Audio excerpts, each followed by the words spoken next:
আসসালামু আলাইকুম গাইস, দেশ এবং দেশের বাইরে যে যেখান থেকে ভিডিওটি দেখছেন আশা করি সবাই ভালো আছেন, সুস্থ আছেন। পরিবার নিয়ে আলহামদুলিল্লাহ আমিও বেশ ভালো আছি। তো বাজার থেকে ভেন্ডি, সাজনার কাসকি মাছ নিয়ে আসছে। তার ডালটা আগেই বসিয়েছিলাম, এখন টমেটো দিয়ে আর সাজনা দিয়ে ডালটা রান্না করে নিব। আর ভেন্ডি ভাজি আর কাসকি মাছ বোনা। তো আজকে আমার মনটা ভীষণ খারাপ, কারণ আমার ছেলেটা ছোটবেলা ও মাছ মাংস কিছুই খেত না। ভিটামিনের অভাবে ওর চোখে সমস্যা হয়ে গেছে। আর আমার চোখে সমস্যা না, আমার হচ্ছে মাথা ব্যথার সমস্যা, এই কারণে আমি চশমা ব্যবহার করি। তো দেখো, ধনিয়া পাতা দিয়ে এখন নামিয়ে নিব। আমি কিন্তু একটুও পানি দিইনি, গুঁড়া মাছের ভিতরে অনেক পানি উঠে গেছে।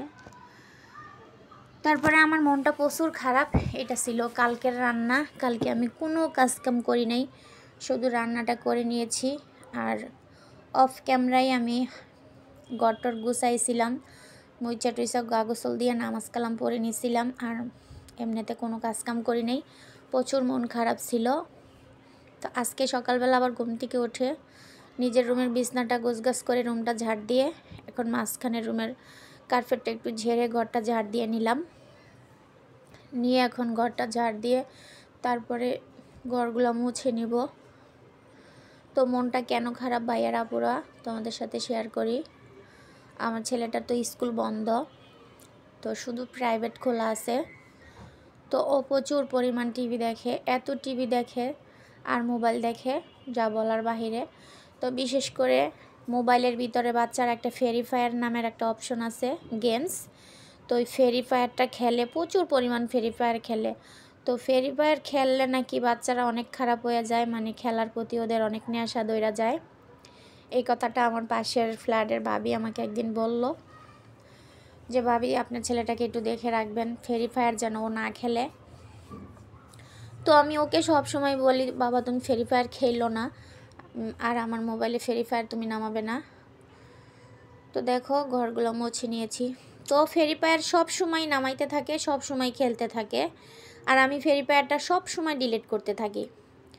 তো এই ব্যাপারটা আমার আর মানে বিরক্ত দইরা গেছে। একটা বাচ্চা হোক আর যে কোনো বড় মানুষ হোক আর ছোটো মানুষ হোক, একটা কথা যদি একবার দুইবারের বেশি কয় তাহলে কিন্তু যাই কয় হ্যারও ভালো লাগে না, আর অন্যজনেরও শুনতে ভালো লাগে না। তো এই জিনিসটা আমার ছেলেটা একদমই বোঝে না, এই কারণে ওর প্রতি আমার খুব বিরক্ত দইরা গেছে। তো ওকে আমি কালকে এরকম মাইর দিছি, মানে ওর আব্বু বাসায় ছিল না। তো আমার আবার মানে যখন তখন আমি বাচ্চাদেরকে মারি না, শাসন করি না, মানে শরীরে অনেক সহাইতে সহাইতে দেখা যায় একদম বেশি ধরনের ত্যক্ত হয়ে গেলে তখন আর কি দইরা মারি। তো কালকে একটু বেশি মারছি বাচ্চাটারে। তো আর সব মায়েদের এরকম হয় কি না আমি জানি না, আমার বিশেষ করে এরকম হয়।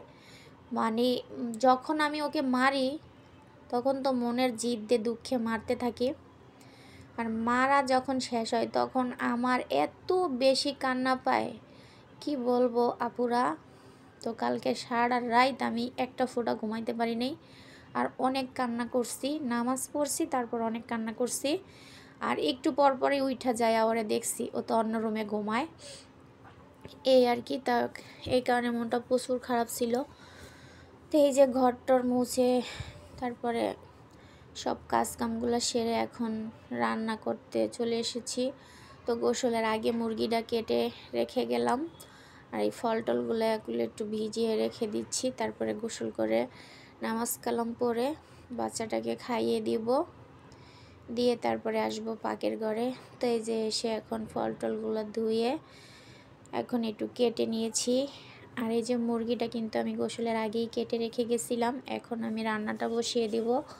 তো এখন বাজে প্রায় 3টার মতো। তো আমি মেয়েটাকে খাইয়ে দিলাম, একটু ঘুম পাড়াইলাম। ওকে নিজের হাতে দইরা ঘুম না পাড়াইলে ও কখনোই ঘুমায় না, আর সন্ধ্যার পরে ও অনেক বেশি বিরক্ত করে যেদিন না ঘুমায়।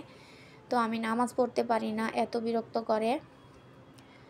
আর দেখা যায় সন্ধ্যার সময় একটু ঘুমায়, তারপরে ওর মুড একদমই খারাপ থাকে, রাতে খাওয়া দাওয়া করতে চায় না, আর যখন তখন কান্নাকাটি করে।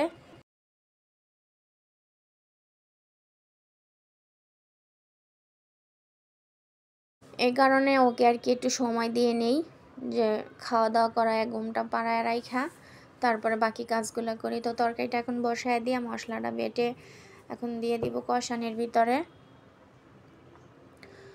তো ডেলি আর কি মাছ খেতে ভালো লাগে না। তো এটা হচ্ছে কি মুরগি বলে, পোলট্রি মুরগি নাকি কক মুরগি, পোলট্রি না সরি কক মুরগি, আমরা পোলট্রি মুরগি খাই না, পোলট্রি হচ্ছে তো ব্রয়লার, এই আর কি নাকি, আমি তেমন একটা নাম জানি না। তারপরে যে কষিয়ে এখন একটু পানি দিয়ে দিলাম, তারপরে পানি দিয়ে শুকায় গেছে পানিটা, এখন জিরা দিয়ে নামিয়ে নিলাম। তো রান্নাটা হয়ে গেছে। তো এখন রান্নাটা শেষ করে আসরের নামাজ পড়তে যাব। তো নামাজটা শেষ করে হালকা এখনও রোদ আছে দেখা যায়। তারপর গাছগুলোতে আমি কালকে পানি দিইনি, যেহেতু আমার কালকে মনটা প্রচুর খারাপ ছিল, গাছগুলোতেও পানি দিতে মনে ছিল না। তো দেখি আজকে গাছের অবস্থা পুরাই কটকট হয়ে রয়েছে মাটিগুলা, তো এই কারণে অনেকগুলো পানি লাগছে। তো পানিগুলো দিয়ে দিলাম, দিয়ে তারপরে বাগানটা এখন ঝাড় দিয়ে নিব, তারপরে ইফতার করে নিব। তো ভাইয়ারা পুরা ভিডিওটা আজকের মতো এই পর্যন্তই ছিল। সবাই ভালো থাকবেন, সুস্থ থাকবেন, আমার জন্য দোয়া করবেন। আর এখনও আমার চ্যানেলটা যারা সাবস্ক্রাইব করে দেন নাই, প্লিজ আমার চ্যানেলটা সাবস্ক্রাইব করে দিন, আমার পাশে থাকেন। আল্লাহ হাফেজ।